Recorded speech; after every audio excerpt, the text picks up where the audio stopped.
membuka mata, kisah gelap pun dimulai. Selamat datang di Cerita Tengah Malam. Di kampung kami ada satu larangan yang tak pernah ditulis, tapi selalu dituruti. Waktu maghrib bukan sekadar pergantian siang ke malam. Ia adalah batas.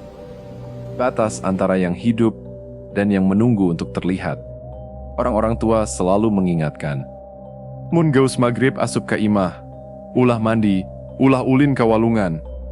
Larangan itu tidak pernah dijelaskan alasannya. Dan seperti kebanyakan pamali, larangan itu hanya benar-benar dipahami setelah ada yang melanggar. Namanya Alina. Perempuan 23 tahun itu baru saja pulang dari ladang singkong di ujung kampung. Seharian hujan turun tanpa jeda. Lumpur menempel di betisnya, bajunya basah, rambutnya lengket oleh tanah dan keringat. Ia merasa tubuhnya lengket, gatal dan tidak nyaman. Jam di layar ponselnya menunjukkan 17.46. Masih ada waktu, gumamnya pelan. Dari kejauhan, langit mulai menggelap. Awan berwarna, jingga kehitaman menggantung rendah. Angin sore yang biasanya sejuk, sore itu terasa aneh diam, berat, seperti menahan napas. Alina melangkah ke arah sungai kecil di belakang rumah-rumah warga. Sungai itu tidak lebar, airnya keruh, dan di salah satu sisinya berdiri pohon besar yang sudah ada sejak ia kecil. Tidak ada yang tahu nama pohon itu. Tidak ada yang berani menebangnya. Air sungai terasa dingin saat menyentuh kakinya. Alina menggulung lengan bajunya, menunduk, lalu mulai membasuh wajahnya.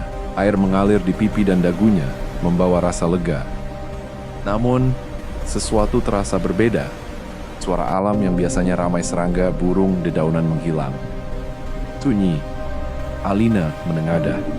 Langit terasa lebih gelap dari seharusnya. Ia menyiram kepalanya sekali lagi. Saat itulah matanya menangkap pantulan di permukaan air. Wajahnya terlihat pucat, rambutnya basah menempel di dahi. Tapi pantulan itu tidak langsung bergerak. Alina mengerutkan kening. Ia menggerakkan kepalanya sedikit ke kanan. Pantulan itu mengikuti terlambat 1 detik. Jantungnya berdegup lebih cepat.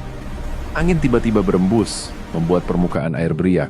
Dari kejauhan, suara azan maghrib mulai terdengar samar, seperti datang dari tempat yang sangat jauh. Alina, suara itu pelan. Bukan dari depan, bukan dari belakang. Seolah-olah datang dari dalam air. Alina memeluk kain di dadanya. Tangannya gemetar.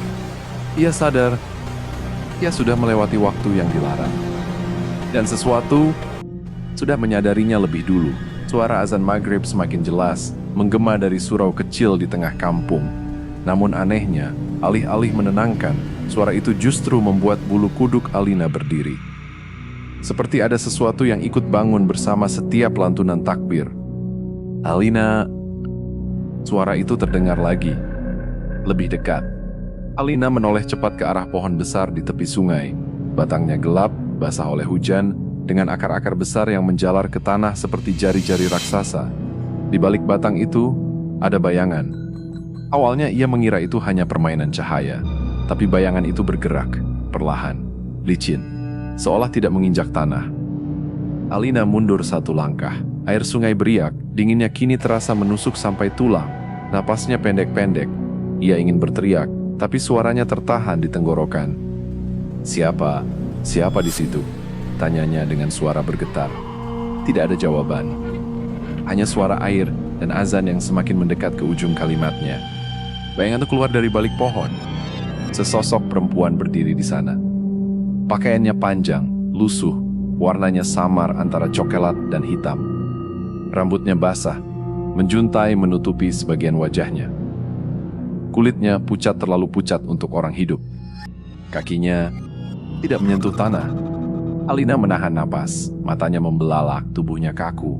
Ia merasa seperti sedang berdiri di hadapan sesuatu yang tidak seharusnya dilihat manusia. Perempuan itu mengangkat kepalanya perlahan. Rambut basahnya tersibak, memperlihatkan wajah dengan mata hitam pekat.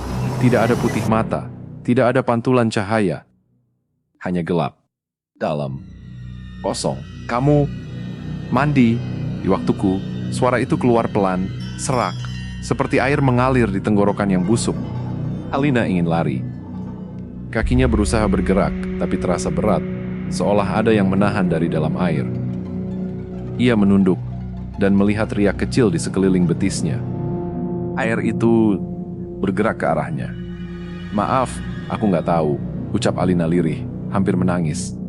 "Aku cuma sebentar." Perempuan itu tersenyum. Senyum yang salah. Terlalu lebar. Terlalu lama. Semua selalu bilang begitu. Tiba-tiba, permukaan air di sekitar Alina menggelap. Bayangan wajah lain muncul di dalamnya, wajah-wajah pucat dengan mata kosong yang sama. Mereka seperti menatap dari bawah, dari dunia yang tidak memiliki cahaya.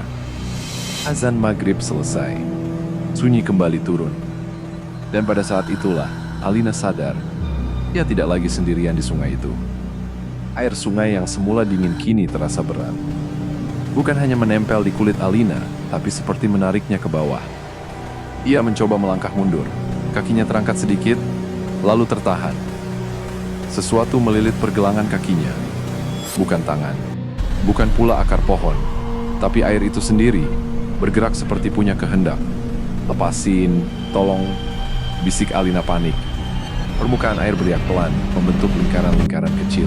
Dari dalamnya, satu persatu wajah pucat muncul, seperti bayangan orang tenggelam yang tak pernah ditemukan jasadnya. Mata mereka terbuka lebar, mulutnya terkatup rapat, seolah menyimpan jeritan yang tak sempat keluar. Alina terhuyung, dadanya sesak, napasnya terasa pendek, seolah udara di sekitarnya menipis. Ia menoleh ke arah darat ke jalan setapak menuju rumah. Jaraknya hanya beberapa langkah, tapi terasa sangat jauh. Di balik pohon besar itu, perempuan berambut basah masih berdiri. Tidak bergerak, tidak mendekat, namun kehadirannya terasa seperti tekanan yang menekan dada Alina dari segala arah. "Kami menunggu waktu ini." Suara itu terdengar lagi. Kali ini bukan dari satu arah, melainkan dari segala penjuru. Alina menangis. Air mata bercampur air sungai. Ia memejamkan mata, mencoba mengingat nasihat ibunya dulu. Kalau terjebak di waktu maghrib, jangan menantang, jangan melawan, minta izin. "Maaf," ucapnya gemetar. "Kalau aku salah, aku minta izin pulang." Air di sekelilingnya mendadak tenang. Terlalu tenang. Alina membuka matanya perlahan. Permukaan air di depannya berubah seperti kaca. Di sana bukan lagi pantulan dirinya, melainkan dirinya yang lain. Rambut lebih panjang, kulit lebih pucat, mata hitam tanpa cahaya. Pantulan itu tersenyum, lalu mengangkat tangannya dan menyentuh permukaan air dari dalam. Tangan dingin mencengkeram pergelangan Alina. Ia menjerit. Jeritan itu teredam, tenggelam di udara yang terasa berat. Tubuhnya terseret sedikit ke depan. Air naik hingga perut lalu dada. Kain di tangannya terlepas dan hanyut perlahan. Di bawah kakinya, sesuatu bergerak. Bukan satu. Banyak. Tangan-tangan hitam muncul dari dasar sungai, menjulur, saling berebut, mencengkeram betis dan paha Alina. Sentuhannya licin, dingin dan kuat. "Bukan. Waktumu." Suara itu berubah keras. "Sekarang, giliranmu menunggu." Alina berusaha meronta, tapi semakin ia bergerak, semakin kuat tarikan itu. Pandangannya mulai buram. Cahaya senja di langit memudar, digantikan gelap yang merayap dari tepi matanya. Di saat kesadarannya hampir hilang, ia melihat satu hal terakhir. Di balik pohon besar itu, ada banyak sosok lain berdiri. Diam, basah, menunggu. Dan semuanya pernah melanggar pamali yang sama. Kesadaran Alina naik turun seperti ombak. Suara air, azan yang sudah lama selesai, dan bisikan-bisikan bercampur jadi satu dengungan panjang di kepalanya. Ia tidak lagi merasakan dingin, tidak juga sakit. Hanya kosong. Saat matanya terbuka, Alina menyadari dirinya tidak tenggelam. Tubuhnya berdiri tegak di tengah sungai, air berhenti tepat di bawah dadanya, seolah ada batas tak terlihat yang menahannya. Di hadapannya, perempuan berambut basah kini berdiri sangat dekat. Terlalu dekat. Wajah itu jelas sekarang. Kulitnya pecah-pecah seperti tanah kering yang direndam air terlalu lama. Bibirnya hitam kebiruan. Dari sela-sela rambutnya, menetes air sungai yang berbau anyir. "Kamu masih hidup?" Suara itu terdengar datar. Bukan heran, bukan kecewa. Seperti membaca fakta. Alina menelan ludah. Tenggorokannya kering meski dikelilingi air. "Aku mau pulang," ucapnya lirih. "Aku janji gak akan ulangi." Perempuan itu menoleh ke arah pohon besar. Akar-akar raksasanya bergerak pelan, seperti napas makhluk tidur. Dari balik batang pohon, sosok-sosok lain terlihat semakin jelas. Pria, wanita, tua, muda, semuanya basah, pucat, dan diam. Mereka juga pernah berjanji, kata sang perempuan.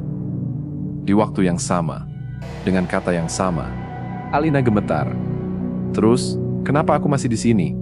Perempuan itu menatapnya. Lama. Dalam. Karena kamu menyadari waktunya.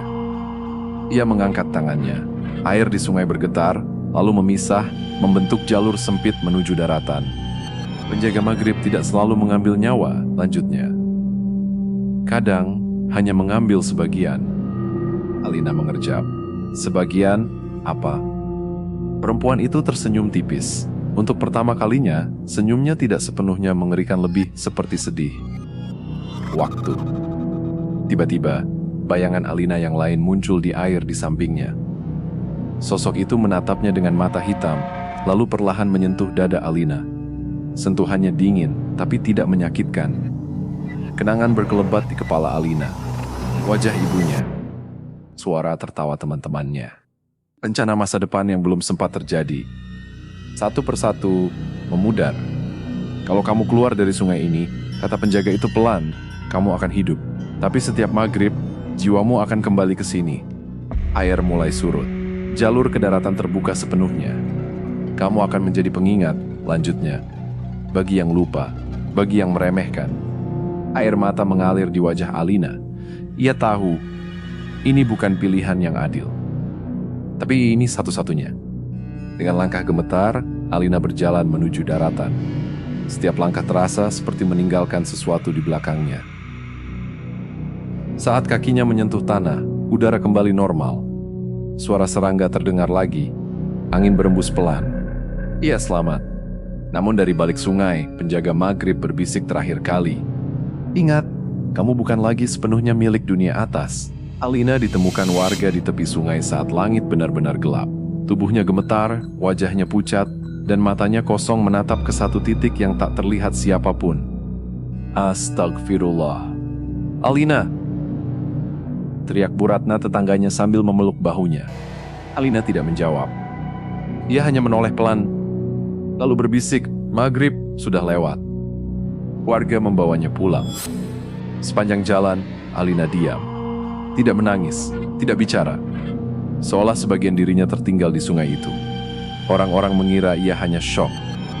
Mereka tidak tahu bahwa sejak saat itu, maghrib tak pernah lagi sama bagi Alina. Hari-hari berlalu. Alina kembali beraktivitas seperti biasa. Ia bisa tertawa, bekerja, bahkan membantu ibunya di rumah. Tapi setiap sore, menjelang maghrib, tubuhnya selalu melemah. Dadanya sesak. Kepalanya pening. Dan tepat saat azan pertama berkumandang, Alina berhenti berbicara. Matanya kosong, tatapannya mengarah keluar jendela ke arah sungai dan pohon besar itu. Ibunya pernah mencoba menahannya, mengajaknya bicara, memanggil namanya keras-keras. Tapi Alina tak pernah merespons. Baru setelah azan selesai, ia kembali normal, seolah tak terjadi apa-apa. Hingga suatu sore, seorang anak kecil berlari ke rumahnya. Tante Alina katanya ketakutan. Di sungai ada suara orang mandi. Alina membeku. Tanpa berkata apa-apa, ia berdiri dan melangkah keluar rumah. Warga mengikutinya dari kejauhan. Di tepi sungai, air terlihat tenang, tapi di permukaannya, bayangan bergerak. Dan di sana, Alina melihat dirinya sendiri. Berdiri di dalam air, rambut basah, wajah pucat, mata hitam. Penjaga maghrib berdiri di balik pohon, tersenyum tipis. Giliranmu mengingatkan, bisik suara itu, bergema di kepala Alina. Sejak malam itu, kampung Cibunar punya cerita baru. Setiap maghrib, jika ada yang masih bermain di sungai, mencuci, atau mandi diam-diam, mereka melihat seorang perempuan berdiri di tepi air. Tidak melarang, tidak berteriak, hanya menatap dan berbisik pelan, pulang. Ini bukan waktumu. Dan anehnya, yang melanggar pamali itu selalu selamat. Kecuali satu hal. Mereka selalu berkata hal yang sama setelahnya. Wajah perempuan itu mirip Alina. pamali bukan sekadar larangan. Ia adalah peringatan dari mereka yang sudah lebih dulu kehilangan